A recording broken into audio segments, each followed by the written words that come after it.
Hey family. Welcome back. Welcome back. All of you who are new here, welcome. It's about time you got here. All of you that has already been here, welcome back. Welcome back, family. It's lovely to have you here. If you are joining or watching this on YouTube, make sure you like and comment, subscribe, all that good stuff. And more importantly, make sure that you're sharing. You never know who you might be able to impact by sharing what we present today. So make sure you share. Okay? So we are waiting for the guests to arrive. And then we are going to start. And let me just fix this, and then we good.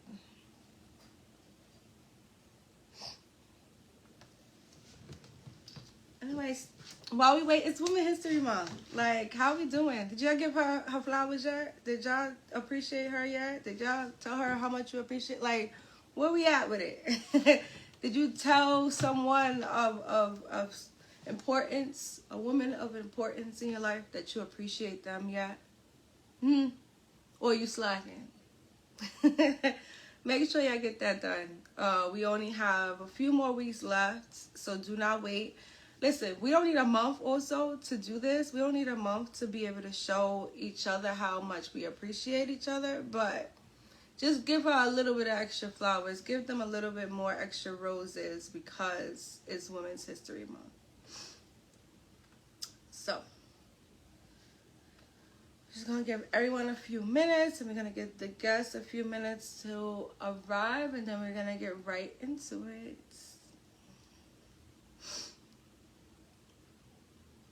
I always think these is mad strange, like vibe check. How we doing? How we feeling? Okay.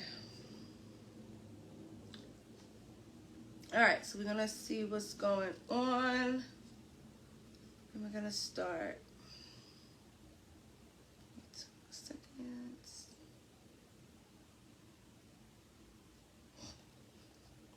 Thank you all for joining in.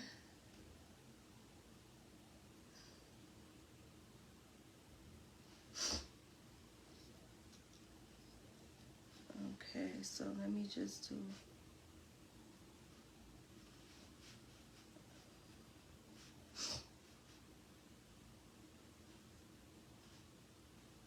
Hold on, y'all. Hold on, I'm coming.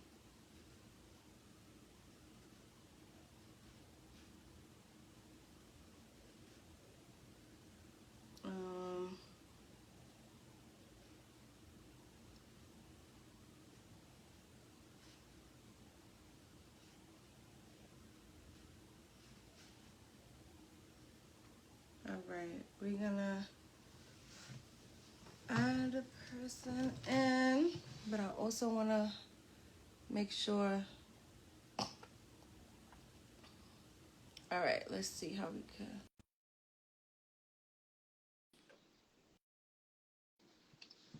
We're gonna get started. All right, let me see. Hold on, y'all. Let me try to. Y'all know how computers work. Don't act like that. We try to get her in. Let me see. Let me invite. Let's see if that works instead.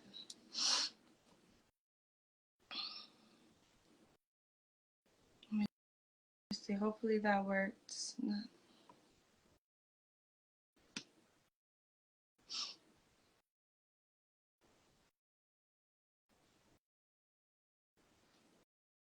Is it working? Hold on.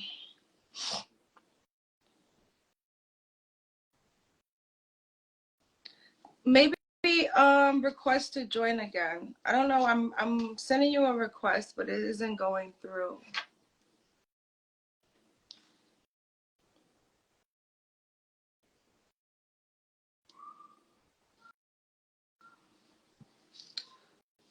Let me see. Yeah, we working on it. Not too much. All right, let's see. Let's see. This should work. Fingers crossed. Oh, ah! We did it! We did it! I was like, this one should work. We did it! All right, Hey! perfect. Sorry, y'all. Okay. We had technical difficulties. We did Just it. a little bit. Just a little Just bit. a Well, little we bit. did it. Yes, All yes, right. yes. Thank you Perfect. for having me. Thank you for coming. All right. So I'm gonna do a little introduction, and then we're gonna get right into it. So, like I said, hey family, welcome to In Session. In standing for intentional. So intentional sessions where we use this platform to talk about all things from relationships with yourself and others. We also use this platform to encourage conversations that we tend to silence. Being though that just because we're not talking about it doesn't mean that it's not happening. So we have the amazing Porsha Peña here, and first things first, happy Women's History Month. I wanted to use this platform also to say happy Women's History Month and highlight women that I think are doing amazing things in the community. So I have invited you, Porsha, here today, and thank you for coming. So I invited you here because I think that your story in general is phenomenal, and I think that you're also doing amazing things within your community, and for your own self. So I wanted to just highlight that. First off, start off by giving you your flowers before we even start. And then we're going to get right into it. So just if you can introduce yourself and then we'll get into it. Hi. Thank you for having me. I'm actually very honored that you have selected to have me on this amazing platform. I see the work that you're doing, so I'm sending you your flowers right back, sis. Take them on. Yes, we're making it happen. It means a lot, honestly, to be recognized as a woman who has pressed her way through, and that is still standing. I mean, it hasn't been easy, but here I am, 37 years later, like I'm here. Yes, and that, It's been a journey. It's been a journey, but it's been a very good journey. I wouldn't change anything throughout this journey. I'm here. Little bit about me. I'm Porsha, as you know, a single mom of not one, not two, not three, but four little babies. Not little anymore. I had my first child at 16, turned around, had another one at 18. You know, fast forward, I have two little girls, as you know, but it's been a journey. You know, I'm learning how to parent a young adult, two young adults. So that is quite a challenge, you know. So just allowing myself some grace as I am learning to parent young adult Black men in today's society, especially. Yes. Oh my goodness. Okay, perfect. Thank you for that. We're definitely going to get into all of the things that you said, plus more. So I just want to start off the conversation because it is Women's History Month. I want to just get your take on, do you feel like being a woman is hard? And specifically being an Afro Latina woman, do you feel like it is hard in this day and age in society? I don't feel like it's hard. I feel like it does require a different level of discipline, a higher level of education, a different level of perseverance. I wouldn't identify it or categorize it as being hard. We have challenges, but in order for us to press our way through and to be successful as a woman, we do have to take a look at ourselves and kind of self-reflect and realign who we are, re-identify our purpose, especially in today's society. So, I mean, even myself, I had to really take a step back, actually, when I was 33. And I'm like, you know what? Who are you? Wow. Right? Wow. Yeah, you're Porsha with children, but who is Porsha? Right. Like, so I really had to sit and figure out, re-identify who I was, and then also re-identify my purpose. My purpose is not just to parent, right? I've been so consumed with parenting, but what does it look like to just be Porsha? But it did come with having to go back to school. Here I am now, back in school, obtaining a degree. So it's like, you know, I just knowing what I needed to do in order for me, myself, to be successful in this current, you know, day and age that we're in. I want to really quickly, thank you for sharing. I want to just ask about the redefining thing, and that I know that's like not on script, but just like the redefining, was there something that happened that pushed you to have that aha moment? And you mentioned that you had it at 33. Do you feel like there was pressure for you to learn who you were, like a lot earlier in age, or why, like what was going on at 33 that you felt like this is my time to redefine me? So 33 was a big year for me. I like to call it my Jesus year. I have a story behind, that 33-year-old me. At 33 years old, I found my biological father. So that was what I needed, I think, to redefine who I was, right? I'm no longer just Porsha, a little girl that's torn, trying to identify her purpose, trying to find out who she was. I am now a grown woman, Porsha, that is now, I have that closure that I needed to press my way through to do everything that I needed to do and kind of be everything that I needed to be, but not have those hindering stepping stones. Okay. And so a lot of times that could have shifted you in any direction, to be quite honest.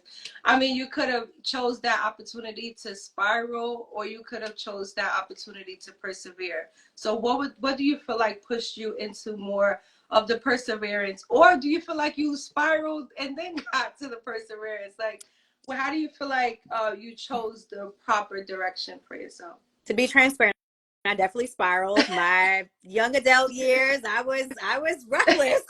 I was a little, I was wild. I think I was also very impulsive, right? I didn't know how to manage my emotions. I had a lot of built up anger. I had a lot of built up childhood trauma that I didn't even know I had, to be transparent. I had to like really do some intensive therapy to really help find the root of that. Fast forward, 33 came and God was like, you know what? Here you are. Like, you've been searching, you've done your job. Good job, faithful servant. Here. And I took that, and I didn't have any anger. I didn't have any animosity. I took everything that I had been through and used it as a learning curve. It was definitely some trials and tribulations, but I refused to let my childhood trauma hold me back any further. Yeah. So I turned that pain into purpose, right? So I turned that pain into perseverance. I turned that pain into breaking those generational curses, because not only did I deserve it, but my daughters deserved it. The young ladies in the community that look up to me deserve it. These young men that I work with on a regular basis deserve the best version of P. Why should I allow my childhood traumas to stop me from persevering through life? I went 20 years, stumbling and stuttering and stagnant because I did not know who I was. Yeah. So there we are. Okay. So I would say also, how do you feel like your past affected your present? And so here's what I mean by that, and you can also take this anywhere, but you speak a lot about your childhood traumas. And so how did you make sure that you did not become your trauma and that you pushed through that? That's a very oh my goodness. I literally just spoke about this. I just spoke about this last week, and whoo, child. My childhood traumas, I honestly were not even aware that they were childhood traumas until I started to realize that a lot of what I had went through as a child, I was actually doing the same. It took for me to really have to sit in the moment and really be like, you know what, Porsha, this ain't it. This ain't it, sis. Like, you really have to, like, you got to change, and you got to change now. The partying, the drinking, the smoking, like, that ain't it. Yeah. You're looking for a coping mechanism, right? So I had to really take a step back and was like, you're hurt. Yeah. You're hurt. And it's okay to acknowledge that you're hurt, but what are you going to do? Yeah. Therapy was it. I found my way into church. I literally am like, God, take me as I am. This is all I have.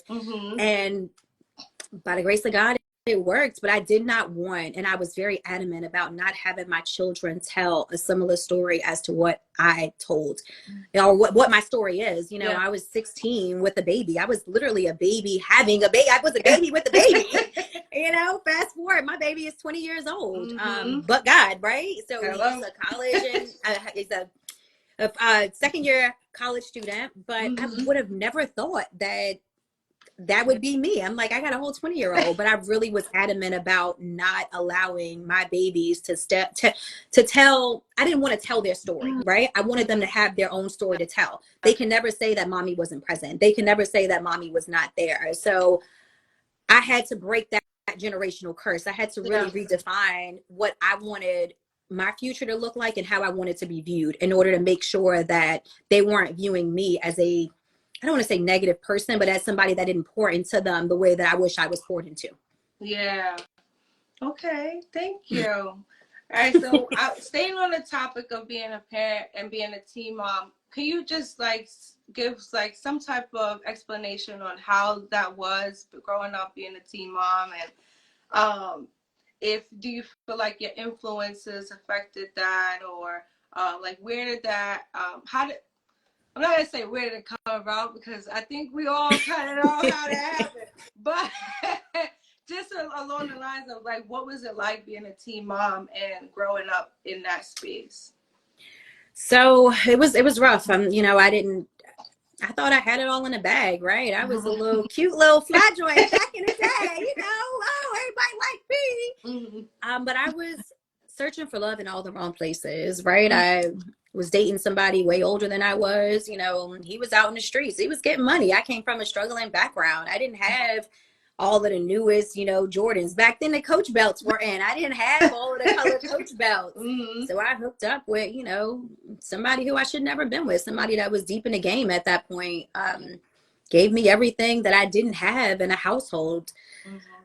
Got pregnant. I hid my pregnancy. KK was born March 7th, 2004. Nobody knew I was pregnant until December 25th, 2003. I hid my pregnancy that whole entire time. It was Christmas, actually, Christmas of 03. Wow. And I was over Uncle David's, and I was just like, it's my reality, right? I can't hide it anymore. I made this bed that I laid in, but I didn't have the support that I wish I would have had. I struggled. I remember KK was probably about 3 months, less than 3 months old, and I was slated to take an SAT, and I had nobody to watch my child. I sat in that, he was in the hospital, Shady Grove Hospital, and I sat in that hospital bed with him, and I cried, and a nurse came in, and she was like, "What's wrong?" And I'm like, "I need to take my SAT. I don't have nobody to watch my child." My mom took a stand. She didn't want to watch him. I had nobody to watch him. I'm in Maryland with just me and my kid, right? Yeah. And that nurse sat there and she said, "If you're comfortable, I'm going to put him at the nurse's station." I didn't have a car at that point. I was 16. She put me in a taxi cab to the school, and I went and took my SAT. Wow. And I'm like, you know what? It's not about who your family is. It's about who's pouring into you, right? And I had to realize that what I wanted at that point wasn't my reality. I wanted, that daddy, right? I wanted that supportive mom. I wanted that supportive family. Yeah. That wasn't my story. I had to embrace what I had, and I had to take that for what it was worth and use it as a lesson learned, and, just kind of reevaluate my life and realize that the path that I was on was not my destiny. That wasn't what was laid out before me. That was the life that I chose. I chose to, deal with that person who I should never, I shouldn't have been dealing with. I do think that if my father was active and I had a closer relationship, I do think that would have probably impacted me being outside, I'll say, me kind of just roaming and doing what I want to do. I didn't really, and I got to give my mom credit. She tried, but she also, I don't think she tried enough, honestly. And I don't want to shoot anybody down. I think she got tired and she just surrendered. And then at that point, it was too late. I'm like, I already got a dose of outside. I'm outside. Trust me, I know the feeling. Okay, so you say you wish you had that level of grounding. What would that have been ideal for you? Like, would you have wanted someone to say, get in the house, or just having that person or that figure there? Time is everything, right? Spending time with somebody is everything. I didn't have much of that quality time. Yeah. I remember, my mom was she was a single parent. It was just some days, it was just myself and my 2 siblings in the house. Yeah. There was no quality time. There wasn't that I love you, right? Not to that capacity. Yeah. there were several days we were in there trying to figure it out because my mom was, she's working, she's trying to provide as a single parent. Yeah. So I just think having that time with a child is imperative. No dollar is going to buy somebody's love. Yeah. I was showered with, my Nana gave me trips to Disney, and all of these different vacations, but nothing amounts to the amount of time you can give a child. Yeah. They need that more than any child support, anything. Like, yeah. I'm really big on quality time. I do dates with my daughters. So the boys are grown now. They don't want to date me as much, but I do individual dates. I let them know that you have my time. And when you have my time, you have my undivided attention. Right. I don't want it to be any distractions. I don't want it to be the cell phones. Like, cell phone is on D&D because baby, you got it. I know what it's like to not feel seen, to not feel heard, and to feel alone. Yeah. And I don't want that for them. I have an open door policy. If it's something that you need to talk about with me working remote, just give me 2 seconds. Allow me to close out what I'm doing so I can give you my undivided attention. All right. Thank you. So this is the perfect segue into working. One of the things that you do a lot is a lot of community outreach and community work. If you could we want to switch gears into working, and it's all going to tie together, I promise. But as far as working, how do you feel like you balance a full-time job, full-time in the community, and full-time motherhood? It is a challenge. It was a challenge, I should say. I believe in a 60%. I got to take 60% for myself. Like, right. I'm really big on self-care, right? Mm-hmm. So my therapy falls into self-care. My spa days fall into self-care. Okay. I'm really big on like weekend getaways. So I will just go and get away and decompress for a weekend. No children, no nothing. I deserve that in order for me to continue to pour into the community, and in order for me to continue to pour into my children, to pour into my family, I have to take care of Porsha first. Yeah. And I'm an advocate, honestly, for therapy. I'm like, Lord, have your way, because I'm telling you, I don't think I can do this alone. But mental health, is real. In order for me to stay grounded, and in order for me to not fall into that, mental health category, because Lord knows our plates can only hold but so much, right? Let's be transparent. We are humans. We're entitled to feel. We're going to feel. It's normal for us to feel. But how do we continue to go through life with what we're feeling and not suppress those emotions, so that we are continuing to be grounded and we are continue to be these women, the woman that we are today and the woman that we aspire to be? Yeah.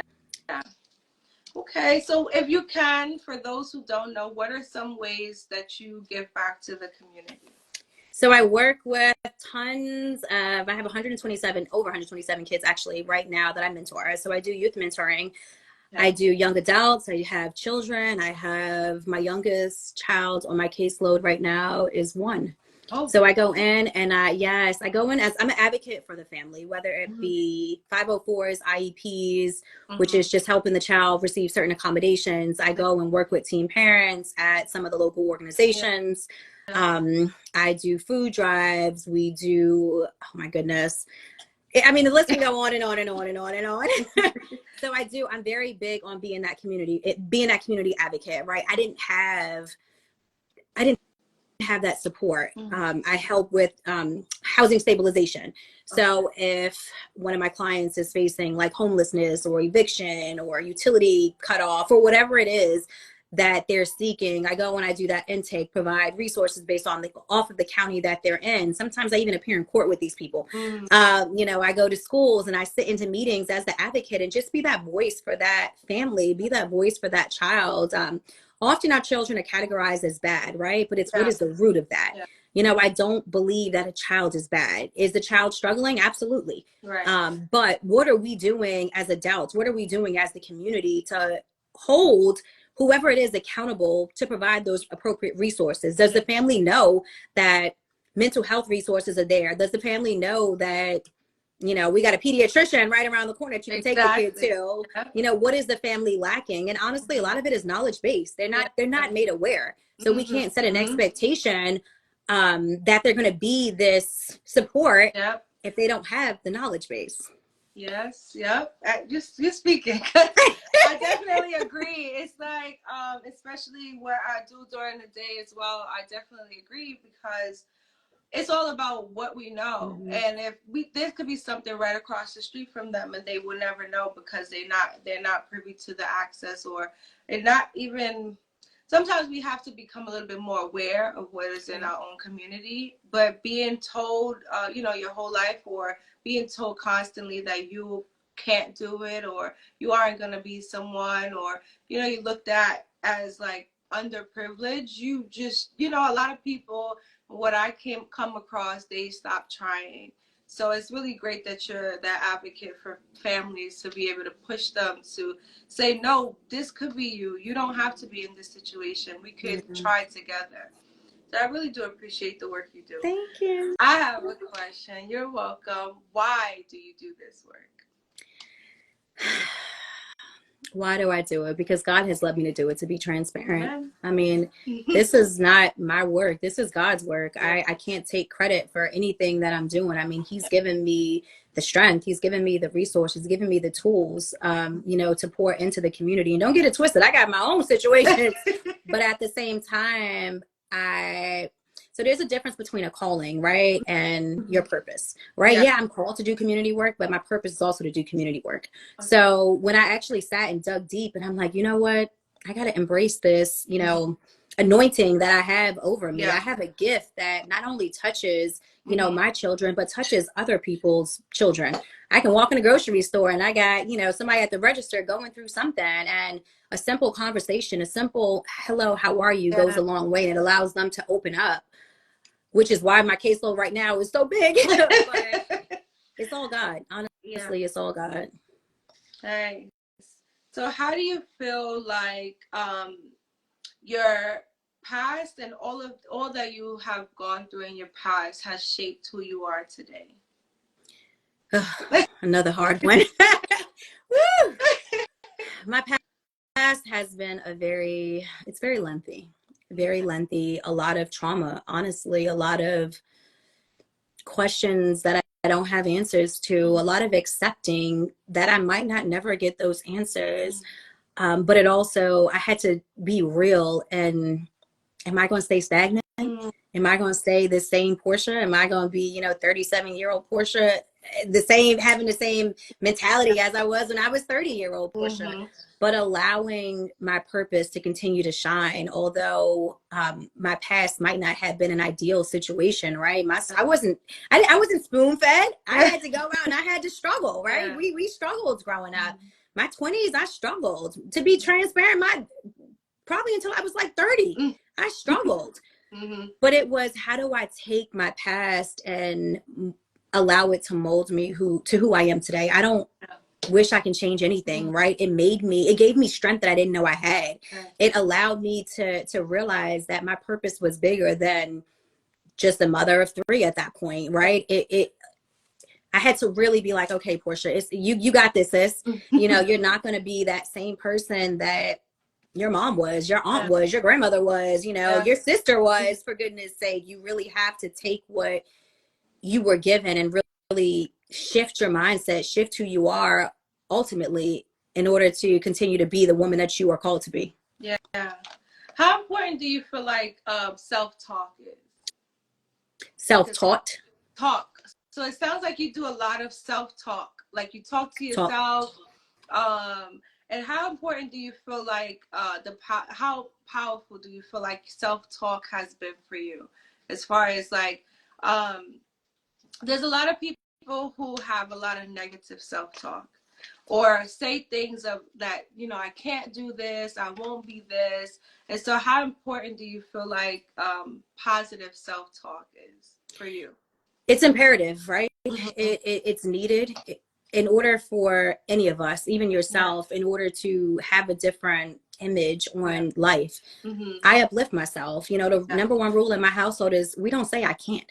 You can. Yeah. You can, and if you, for whatever reason, you feel like you don't have the tools, because we're not going to say we can't, we will find the tools that are needed in order for me to help you elevate yourself.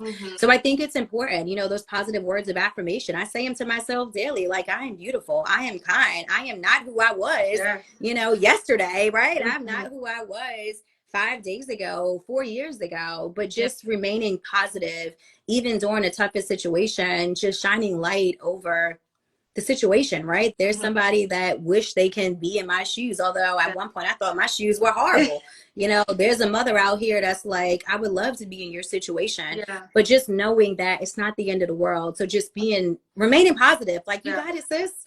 I look in the mirror, and my Nyla, my youngest baby, her thing is every morning she looks in the mirror and she says, "Good morning, gorgeous." But it's, you know, uplifting ourselves, and we have that self-confidence. We don't need Tom, Dick, and Harry to come and, you know, pour into us. We don't need whoever else to come and pour into us, because we're confident with who we are. For sure.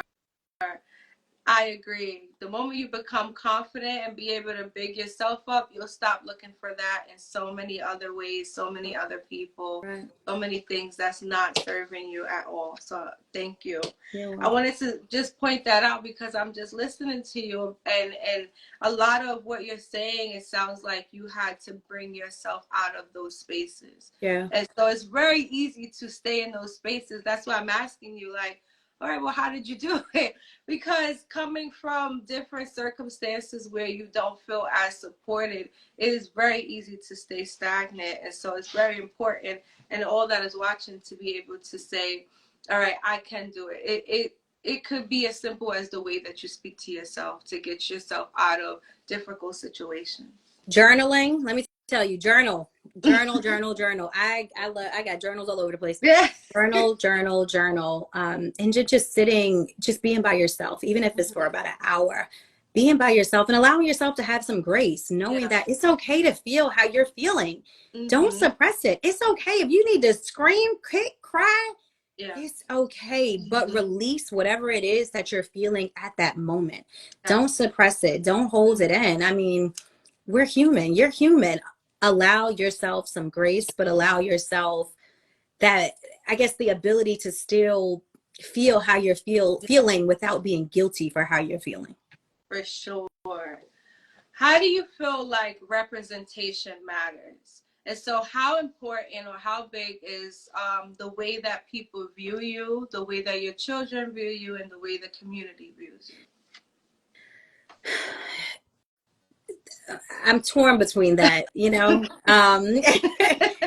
People are going to have their perspective, you know, whether it be positive or negative with whatever you're doing. You know, I do a lot of community work, and I come across a lot of other community advocates that frown upon what I do. I don't make a lot of what I do public because I'm really big on confidentiality, and also like, I don't want to humiliate anybody. The whole world doesn't need to know that I, you know, helped a child with sneakers, for example. But I maintain myself, and I'm very cautious about what I do outside, right? So I don't, because I have such a big image to maintain, I'm not going to be turned up at the club, you know, knowing that I work with a 26-year-old that might be in this same club, you know?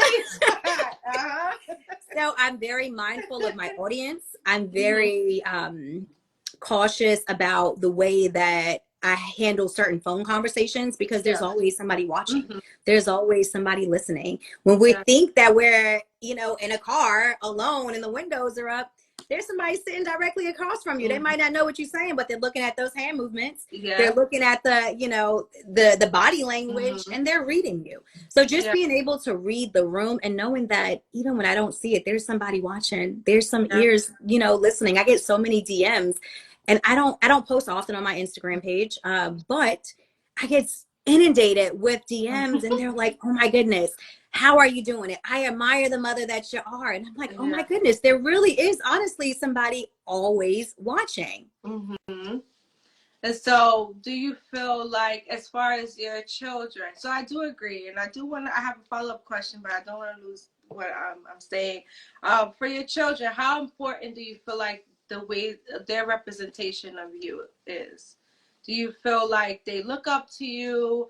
Do you feel like it's important for you to uphold a certain stature or a certain demeanor in order to raise your children into who they are today? They definitely do look up to me. I can be like 100% vulnerable right now, right? Mm-hmm. My boys, because I was young when I had them, Mm-hmm. our relationship is different from my boys, parenting my boys versus parenting my girls, right? I was older with my girls. I was a lot more mature with my daughters. So just being able to shift brakes and shift gears and realize that you're not that same little teen mom no more, sis. Like, Yeah. you have a different caliber of parenting, up under you now, right? You have to shift gears and you have to carry yourself in a different light. But it's very important, that my kids view me as that supportive parent. I've never, I can say it, like, put it all in caps, missed any of their events. I was always present, even when I, had to press myself through, even when my father died, Jordan had a game right before that, the weekend before, and I showed up. I was in Chicago, actually. Nyla had a photo shoot, and my father was terminally ill in hospice, transitioning, and I was still present. So just being present and still giving them that time and letting them know that mommy gonna be here. I'm here. I'm here to stay. I'm not gonna say I'm the best parent. I'm the best person, but I do put God first, and I make it happen. I don't know how I make it happen, but God does. Listen, God did. How do you stay motivated and present daily? Reading the word. Okay. I had to be transparent, I had to really shift my circle of friends, right? I had to allow people to pour into me that had an ability to pour into me, because people can pour, but are they pouring in? Are they pouring in stuff that I can actually use, right? Is it resonating with me? So just being able to know who's meant to go with me to this next season that I'm going into. Doesn't mean that I love you any less. It just means that the point in my life, or the place in my life that I am now, I'm here, baby. You here. I'm gonna come back and get you. I'm gonna work with you from afar, but I can't allow that to stop me from being there. So it's just shifting, right? I'm here. I need friends that are here. I need to, communicate with people that are here. I need to be able to, if I need to phone a friend, I need to know that that person is going to be able to, we're going to be able to have a heart-to-heart conversation, and you're going to be able to pour in me, and I'm going to be able to actually accept it because our minds are both clear. I can't phone a friend that was at the strip club the night before, because you're not going to be able to pour into me, sis. It's not going to happen. I agree. Oh my goodness, you're speaking that. I'm just like, it is hard. It is hard, where, especially when you're elevated. That's why they say the top is usually lonely, because it is. how in the, like, I can't reach out to you where we're not even aligned. I can't even listen to half of the things you're saying, because I'm already 10 steps ahead, and you're still trying to figure out how to bring me backwards to you so I can meet you where you are. And in reality, it's like, if I keep meeting you, I'll never excel. I'm never gonna get nowhere. So I say the top is lonely, but it's not lonely, right? It's lonely physically, but God is always there. So even, I keep a Bible and I keep a woman's devotional literally on my nightstand. And although I'm like, dang, like physically I ain't got, I can't go and hang out with somebody. It's all right, because I can wake up and I can open up a devotional about being lonely late in the midnight hour, right? But it's so many more things that I found peace with, and other people who I found peace with, that I know they're here, right? So I need to get here in order for me to maintain this, in order for my my daughters and my boys to get here with me. I need to continue to press my way through, and I'm gonna lose people along the road. It's okay. I had to be accepting of that. Like, they ain't gonna, everybody's not meant for this journey. We all not meant, their story is their story. My story is my story. My testimony is my testimony. They're not the same, and I'm okay with that. I don't love you any less, but I just got to focus on P. I got to focus on Porsha and continue to be who God has called me to be, and not feel guilty as I'm walking through, life, embracing this new journey. For sure. How important do you feel like is community? Community, what? Go a little bit more into detail. Yep. So, I've had multiple conversations with women, specifically Black and brown women, about the lack of community within our own community. So what I mean by that is there's not a lot of us uplifting each other, or being able to phone a friend and then you look at your phone and there's nobody in your call logs. And so what is that? How do you feel like community is important enough to shape you and build on you? Or do you feel like we can, I don't want to use the word do it alone, because I don't think anybody could do anything alone per se, but do you feel like a community is beneficial, I'll say? Do you feel like a community is beneficial and a part of our growth? I do. I think that you need to find that solid core group of people, whether it be somebody you done met at the grocery store, but finding that solid group of people who late in the midnight hour, if you need, a text message, hey sis, like I just need an ear. Hey bro, I just need an ear. You have that person, but you have that positive person. I think with the community now, it's a lot of competition, right? Right. It's, I don't want to talk to her because she thinks she cute or whatever it is. There's none of that. Oh my God, sis, you look beautiful today. Sis, smile, hold your head up.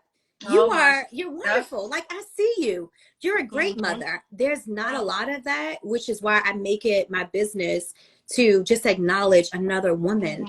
Like, you're doing great. I see you. Good morning. How are you? Yeah. The small things go a long way, especially in today's society with us being women. Not everybody has the strength that I have. Some women are actually struggling hard. I mean, I see it. They're struggling a lot, struggling with identity, struggling with acceptance, struggling with so many different things. And I'm, like I said, far from the best, but if I can uplift another woman just by simply saying, you're beautiful, I see you. Adjust your crown, girl. You got it. It ain't gonna be easy, but you got it. Hold your head up. Let those tears fall. Reposition your crown. Put your heels on and keep on going. I'm trying to figure out if I'm talking to a mirror or I'm talking to a person. Because absolutely, I love it. For sure. How do you feel like social media may have played a part onto the way that's not who a lot of people are? We're always in competition, or we can't uplift each other. Social media is very toxic. I'm gonna be 100% transparent. I can't stand it. I cannot stand it. I promise you, I am only on social media because a lot of the families that I work with reach out to me in my DMs on social media. Yeah. I think that social media has impacted the way that us women today, we all want to be like these, these models on, Instagram, and we want these bodies like these women on Instagram, right? We want to have that childhood glamour like these women on Instagram. I think it's masked, right? I think that it's very toxic. It's poisoning because now we're suppressing who we really are and what we're looking to be, because everybody wants to be the same, right? We all want to be like the Kardashians, not throwing no shade. But we want that little white picket fence house, right? But that's not our story. Embracing our story and not allowing social media to be an influence to that. Just like, kind of take a step back, get off of social media. I do a fast from social media very often, but it's just taking a step back. And I tell my daughters the same thing. Like, you are not what you see on the internet. I guarantee you 9 out of 10, these little girls and these women and these men on here that you see, they're struggling. They got a story. They got a story just like you got a story. It's masked because they're trying to be somebody that they're not. Exactly. Do not fall in love with anybody's highlight reels. Social media, they just show you what they want you to see and not reality.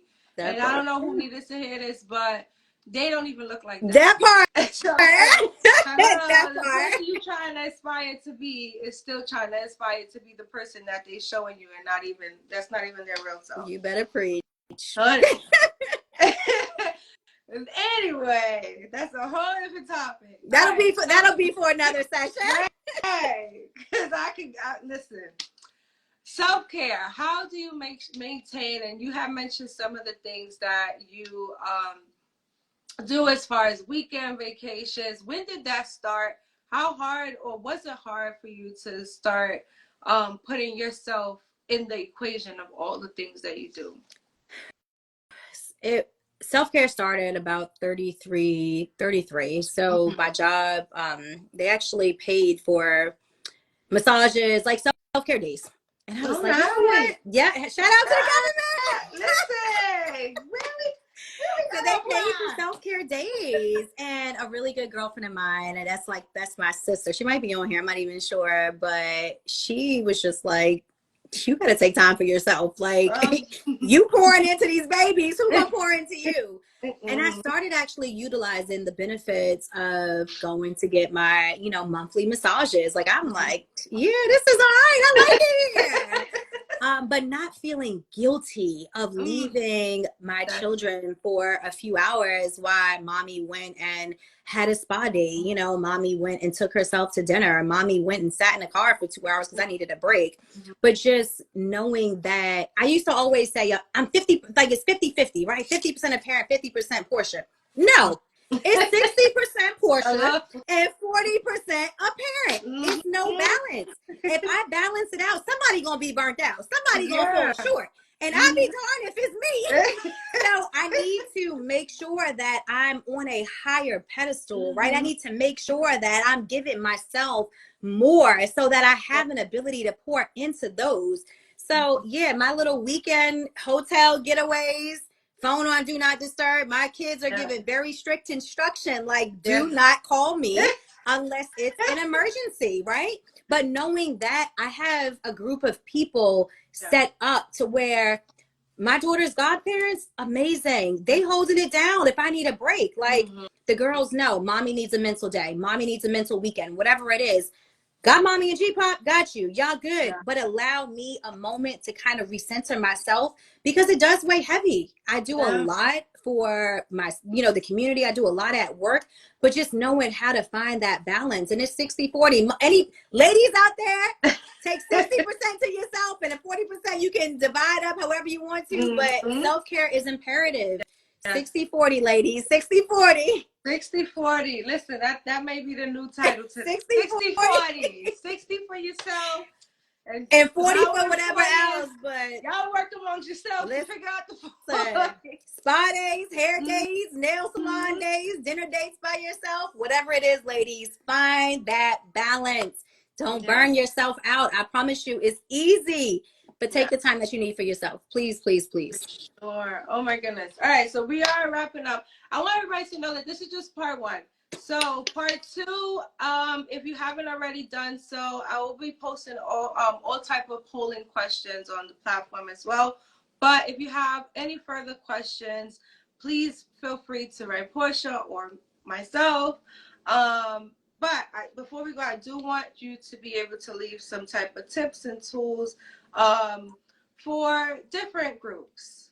So tips and tools for the women who are up and coming, and I would say from teenage to adulthood.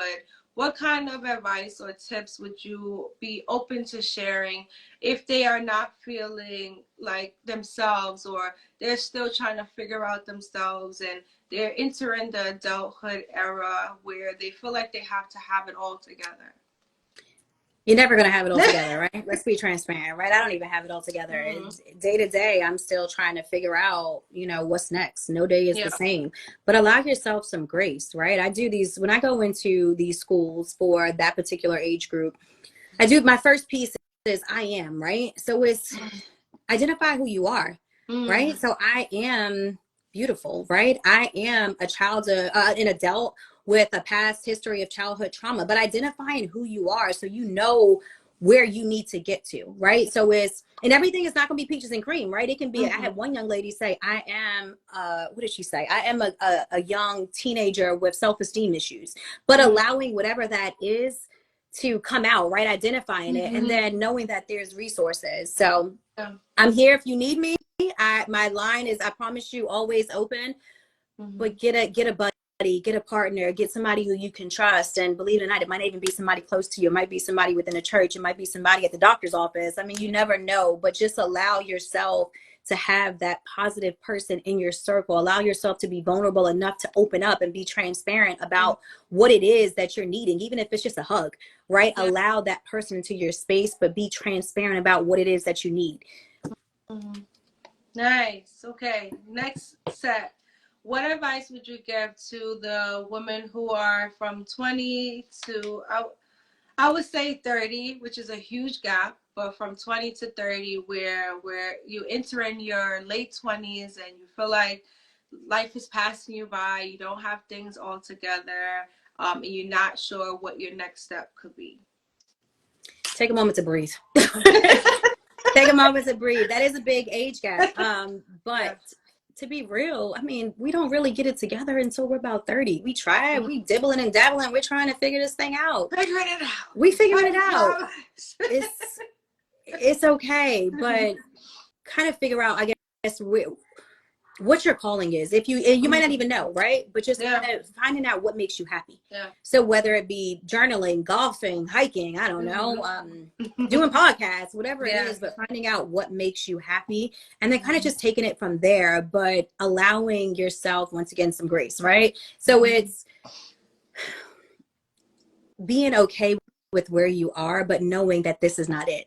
So I'm working. I've worked hard to get to where I am, but this is not the finish line. There's always more. So what does that next look like, right? So what is that I need this look like? How are you going to get to that point in life? How are you going to pivot past this little 20, 30 little, age range that we're in? What does it look like? Do you want to be the person that you are now in your early 20s, late 20s? Do you want to be that person when you're 10 years from now, right? You still want to be working at Old Navy. Like, what do you want and how are you going to get there? Yeah. All right. My last question. What advice would you give to yourself right now at this current age, at this current moment? What advice would I give to myself? Continue to love yourself. I need to continue to love me for me, right? I need to continue to know that my childhood traumas do not define who I am. My purpose is bigger than any story that I have to tell. My testimony, it might have made me, but it doesn't define me. So just identifying and being okay with, that's my story, but this is who I am. I might have went through hell and high water, my whole entire life, but it's okay, sis. You have a support system. You have positive people that have poured into you, and you're not alone. Like, you good. Yes. Oh my goodness. Thank you so much. Listen, everybody who's watching, I need to see some flower emojis to give this beautiful lady her flowers. I need to see them right now. Let's go. Thank you so much for joining. Again, everyone who's watching this is just part one. Part two will definitely be so much more of a Q&A. So if you guys have questions, please send them in. And also, I will be providing lots of questions that I'll be posting on my story from now until next week. So everybody look out for the flyers for sure. This is again in session, in being an acronym for the word intentional. So intentional sessions where we have conversations that we just had today, where we are able to speak about the relationships that we have with ourselves and the relationships that we have with others, while also having conversations that are normally silenced, but just because we're not having them doesn't mean that they are not happening. So Porsha, thank you so much. Thank you for having me. I see you, sis. You're doing it. I am so proud of you. Listen, I know your story, right? And you're doing it. You're making a platform for not only, myself, but so many others to come to and be vulnerable in and allow our story to, touch so many other women that might be afraid to talk about their reality, right? That don't know their purpose. So kudos to you for just digging deep and diving deep and wanting to uplift us women, because sis, we need it. We need that sisterly love. We need that relationship and that bond. So I support your journey. I support your purpose. I'm proud of you. Thank you. If I could just be a little vessel in the community, that's you are that. Okay, it's not if I can be. We're claiming it. You are that.